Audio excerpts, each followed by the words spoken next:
नैनीताल के गोलापार क्षेत्र में 10 वर्षीय मासूम की बेरहमी से हत्या के मामले में एसएसपी नैनीताल प्रहलाद नारायण मीणा के नेतृत्व और पुलिस टीम के अथक प्रयासों से सनसनीखेज खुलासा हुआ है।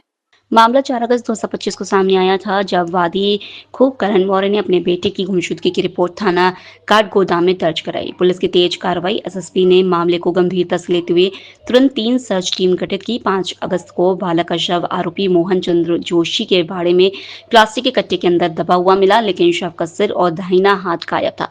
इसके बाद पुलिस ने सिर और हाथ की बरामदगी व आरोपी की गिरफ्तारी के लिए dog squad, drone camera, FSL team और सीसीटीवी फुटेज की मदद से सर्च अभियान चलाया। देखिए, 4 अगस्त को काठगोदाम थाने में एक मिसिंग रिपोर्ट हुई, जिसमें एक 10 वर्ष के बच्चे का गायब होने की सूचना मिली थी। पुलिस ने तत्काल मिसिंग रिपोर्ट रजिस्टर की और इसके साथ ही पुलिस ने अपना तलाशी भी शुरू की। जो उस दिन के सीसीटीवी और कुछ लोगों से पूछताछ की गई, उसके आधार पर एक संदिग्ध व्यक्ति से उसका बात करना और उसके साथ में जाना पाया गया था, तो पुलिस ने पूछताछ के लिए उसको बुलाया। उसके बाद में रात्रि में गांव वालों के द्वारा और पुलिस के द्वारा भी सर्च किया गया। अगले दिन सुबह पुलिस को अपने स्निफर डॉग के माध्यम से जो मिसिंग बच्चा था उसकी बॉडी मिलती है, जो हमारा संदिग्ध उसके घर के पीछे की तरफ, और जब देखा गया तो बॉडी में सिर और एक हाथ नहीं था। उसके बाद उस सारे क्षेत्र में पुलिस के द्वारा बहुत सघन तलाशी की गई, हर जगह देखा गया, सीसीटीवी का, इसके साथ साथ ड्रोन का, और उसके साथ साथ में हमारे एफएसएल की जो टीम है उनका भी यूज किया गया।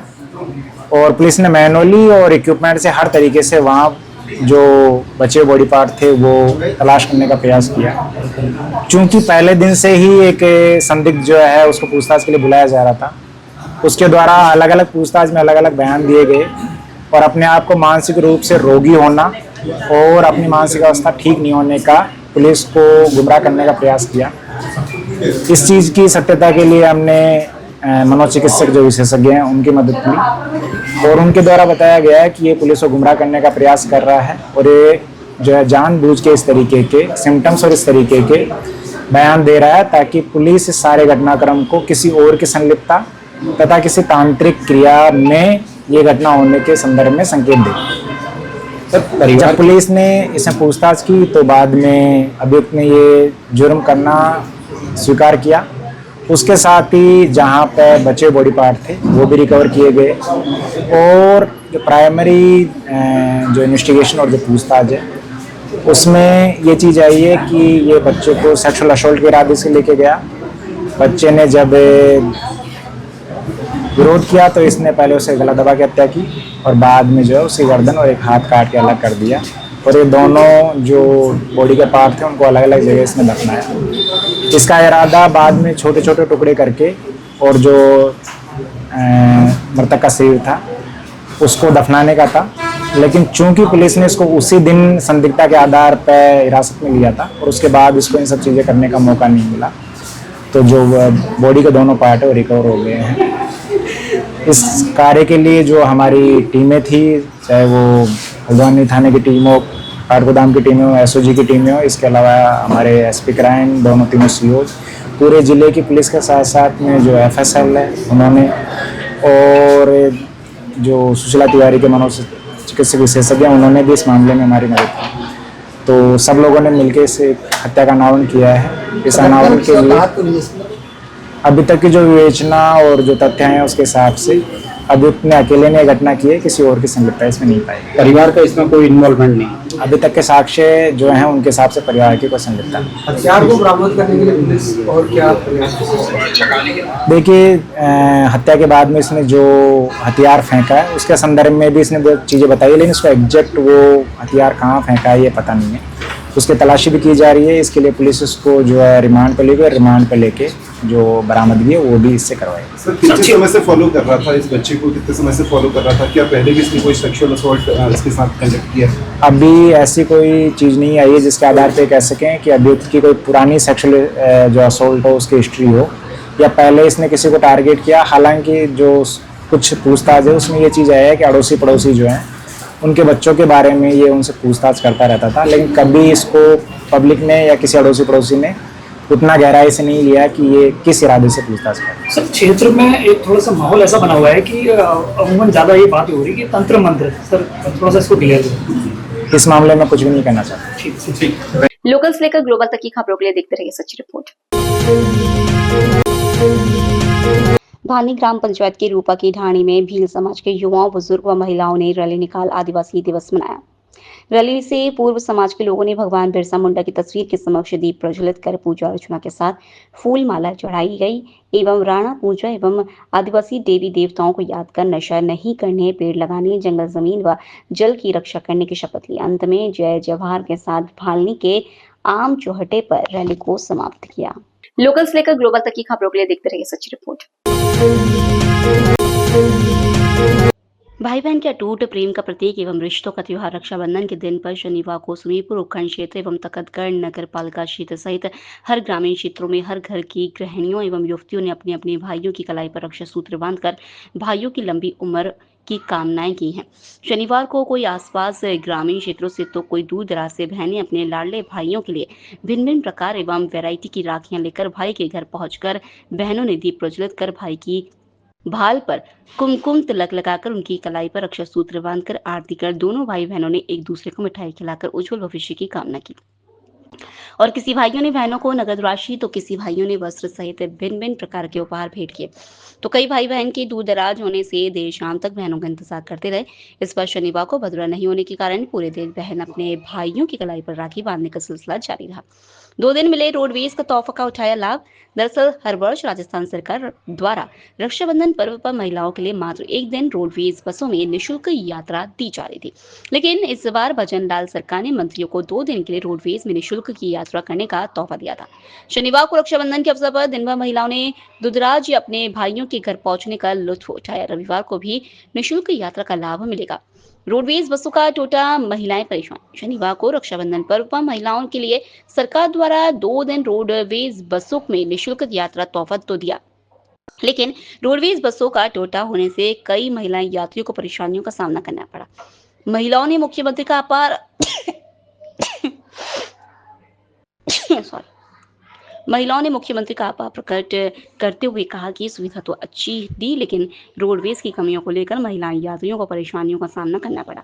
जो आगामी वर्ष रोडवेज बसों का पुख्ता इंतजाम किया जाए ताकि महिलाओं को परेशानी ना हो। मुख्यमंत्री जी सरकार को, राजस्थान सरकार की तरफ से मुख्यमंत्री जी को मैं बहुत धन्यवाद देना चाहती हूँ कि उन्होंने जो है सभी बहनों के लिए फ्री आवाजाही की रोडवेज बसों में सुविधा 2 दिवस के लिए उपलब्ध करवाई है।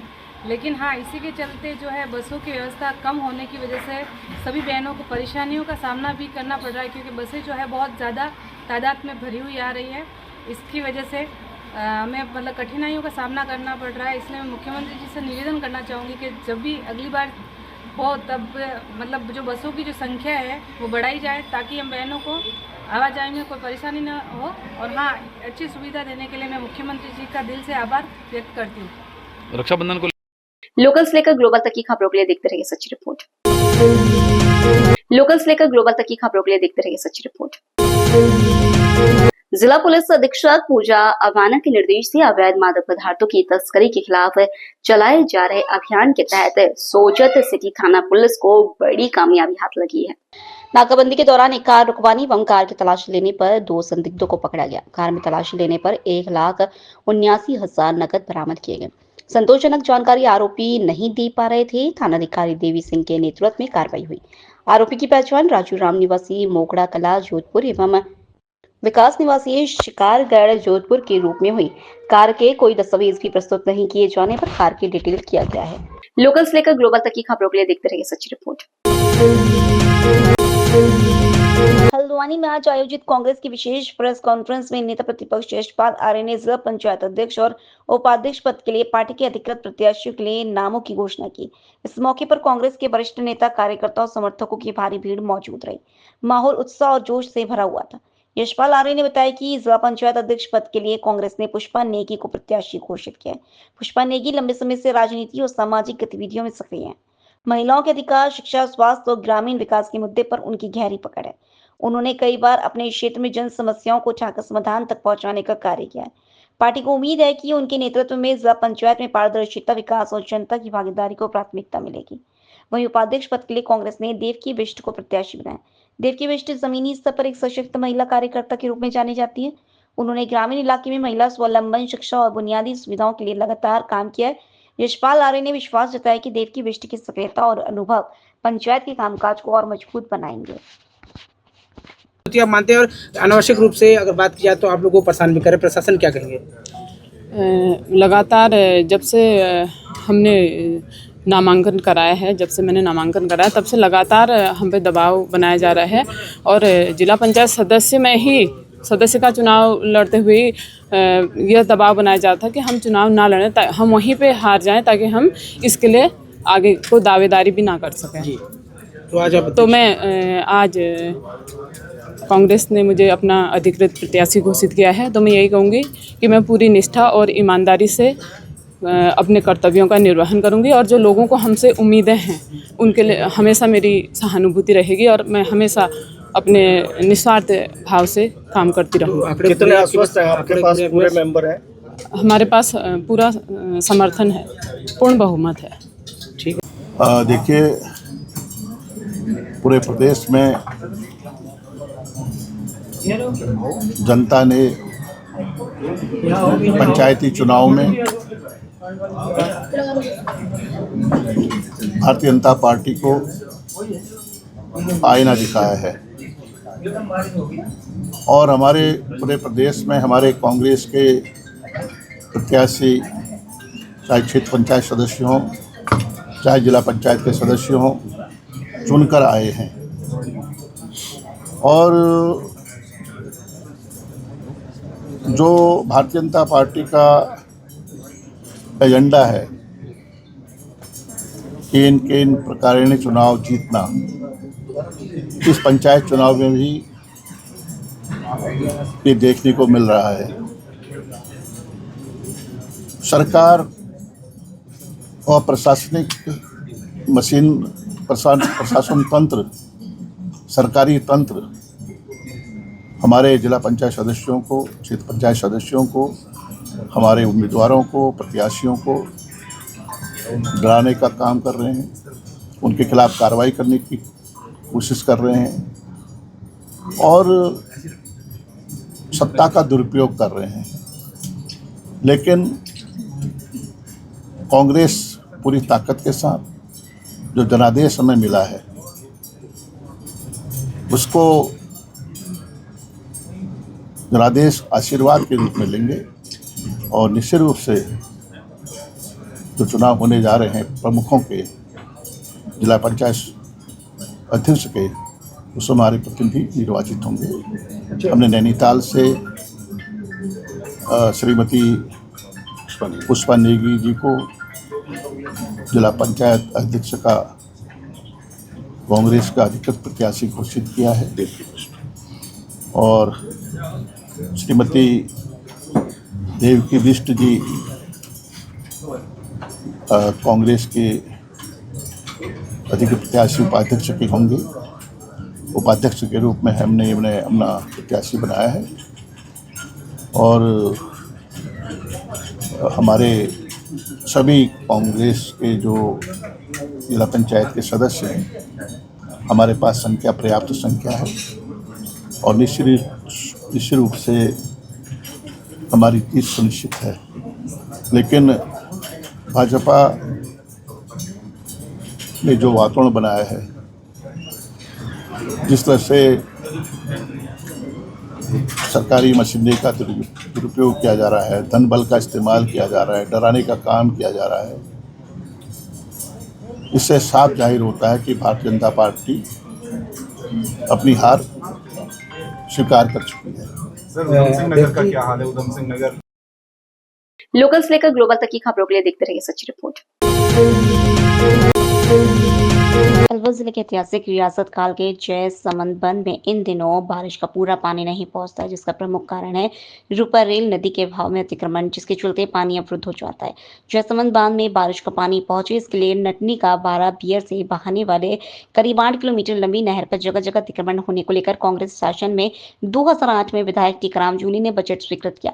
इसके साथ ही तत्कालीन केंद्रीय मंत्री भंवर जितेंद्र सिंह ने भी इस नहर की खुदाई के लिए बजट स्वीकृत किया, जिससे नहर में जमा स्लीटिंग को हटाया गया, लेकिन जयसमंद बांध की जमा स्लीटिंग को नहीं हटाया गया। जयसमंद बांध में बारिश का पानी जमा रहने से सैकड़ों गांव आबाद होते थे, जहां रबी की फसल की सिंचाई होती रही है। बारिश कम होने और नहर में अतिक्रमण होने से जयसमंद बांध बर्बादी की कगार पर है और सामाजिक तत्व बहुत से लोगों ने नहर पर अतिक्रमण कर लिया, जिससे पूरा पानी बारिश का नहीं पहुंचता है। इस प्रश्न के जवाब में नेता प्रतिपक्ष टीकाराम जूली ने बताया, कांग्रेस शासन में सबसे पहले जयसमंद बांध को आबाद करने के लिए 2008 में बजट स्वीकार किया गया, जिसमें विधायक कोटे सहित पूर्व केंद्रीय मंत्री भंवर जितेंद्र सिंह का पूरा सहयोग रहा, लेकिन भाजपा सरकार की ओर से राजसमंद बांध को जीवित करने के लिए कोई प्रयास नहीं किए जा रहे हैं। उस समय 2008 के अंदर हमने दिए थे और 5 करोड़ रुपए पूरी 12 बियर की खुदाई हमने कराई थी। मालाखेड़ा जो हाईवे बना तो वो पुलियाँ ऊंची करवाई ताकि पानी का जो है इधर जो बहाव आता है वो रुके नहीं, तेजी से पानी आए। पहले जो नटनी का 12 है वहाँ पे जो पानी गिरता था, भरतपुर की तरफ जो पानी जाता है, हालांकि वो अपन कहते हैं भरतपुर की तरफ जाता है, भरतपुर तो आज तक पहुँचा नहीं मेरे हिसाब से। तो वो कभी महुआ पहुँचता है, कभी भोगौर पहुँचता है, कभी थोड़ा और आगे पहुँच जाता होगा, रामगढ़ भी नहीं पहुँचता। तो वो पहले 8 फीट नीचे गिरता था और जो जयसमंद बांध में आता था वो उसकी लेवल में आता था। तो हमारे इधर जो पानी आता था उसकी स्पीड कम होती थी, तो जयसमंद के अंदर पानी कम आता था और उधर जो है वो पानी ज़्यादा जाता था। और चूँकि सरिस्का की तरफ जिस प्रकार से पानी आता था तो उसकी स्पीड की वजह से अपनी तरफ मिट्टी जमती चली गई और भरतपुर जो पानी जाता है उधर खड्डा होता चला गया। उसको भी पूरा साफ कराने का काम मैंने कराया।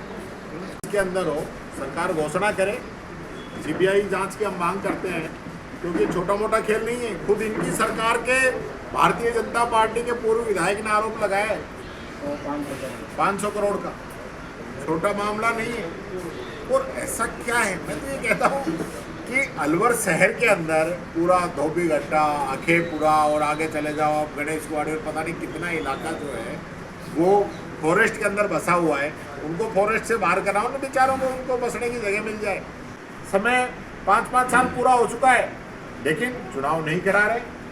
कहीं भी उपचुनाव होना है 6 महीने के अंदर उपचुनाव होगा। भरतपुर जिला प्रमुख का चुनाव 1.5 साल से अधिक हो गए, 2.25 साल हो गए।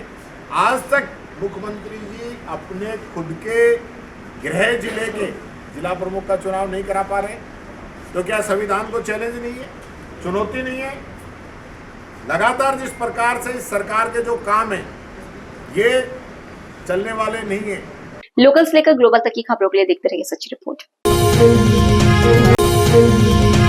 नगर में आदिवासी दिवस के उपलक्ष्य में शनिवार को तखतगढ़ भील समाज के बैनर तले अध्यक्ष भीम सिंह के नेतृत्व में भव्य शोभा यात्रा का आयोजन किया गया।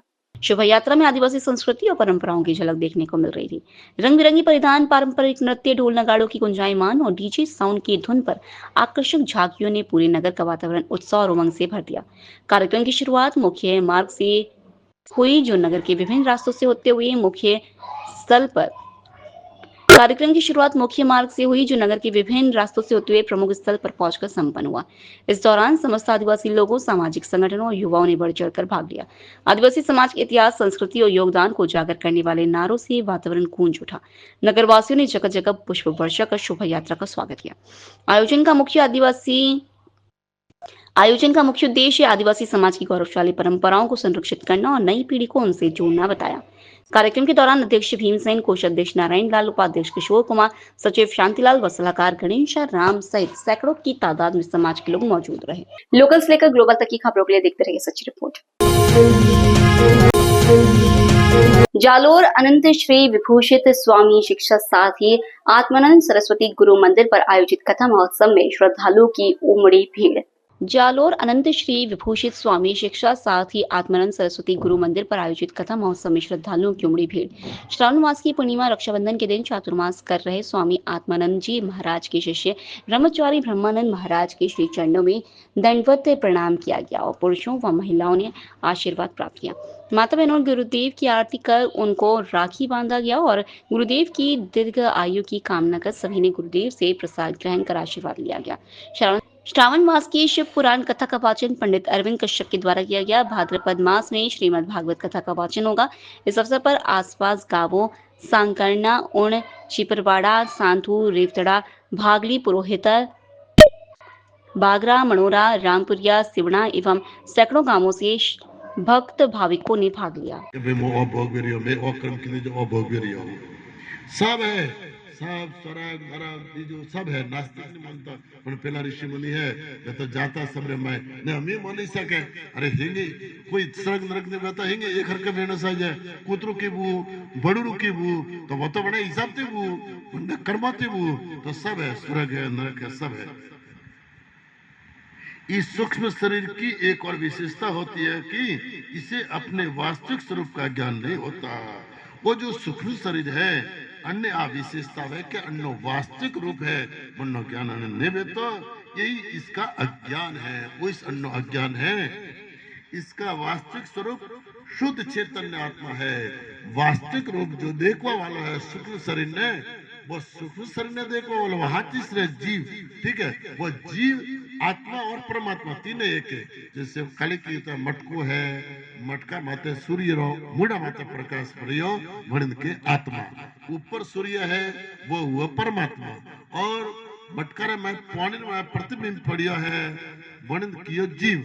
लेकिन वो जीव रे मटका में आए थी और ठा पड़ियो कि मु पानी हो, मटको हो, मु फूट हो, मारा जन्म वे मरण वे। लेकिन वो वास्तव में जीव रो जन्म मरण वे तो उन्हें जो प्रतिबिंब पड़ियो मैं सूर्य भगवान देखी जाए बोने वो ठापो पड़े कि वो मटको मोने वो पानी मोने तो वो आत्मा ने वो एक रह जाए आत्मा रो। अरे कि वो तो लोकल से लेकर ग्लोबल तक की खबरों के लिए देखते रहिए सच्ची रिपोर्ट।